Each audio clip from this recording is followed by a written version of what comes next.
Good morning. गाजराचा season म्हटलं की गाजर घाऱ्या तर झाल्याच पाहिजेत। मग मी पण बनवायला घेतल्या घाऱ्या। 3-4 मस्त फ्रेश गाजर घेतले आणि छोट्या किसणीने ते किसून घेतले। 3 मोठे गाजर घेतलेले, त्याच्यासाठी मी 200 ग्रॅम गूळ घेतला होता। कढई गॅसवर ठेवून तूप टाकलं, त्यातच किसलेलं गाजर, गूळ आणि चिमूटभर मीठ मिक्स मिक्स मिक्स थोडं शिजवून घ्यायसाठी झाकण ठेवलं 5 मिनिटासाठी आणि मग नंतर वेलची पूड आणि थोडंसं आलंही किसून टाकलं, मला आवडतं म्हणून, आणि थोडंसं जायफळही टाकलं। मिश्रण परातीमध्ये काढून घेतलं आणि थोडंसं थंड झाल्यावर त्यामध्ये बसेल तेवढं गव्हाचं पीठ मिक्स केलं।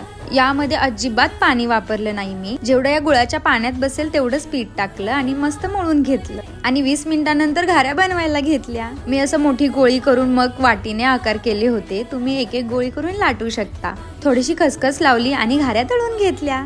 खूपच मस्त झाल्या होत्या घाऱ्या आणि खूपच सोपी रेसिपी आहे, त्यामुळे तुम्ही ही नक्की ट्राय करा। भेटूया लवकरच नवीन व्हिडिओ मध्ये। Okay, bye.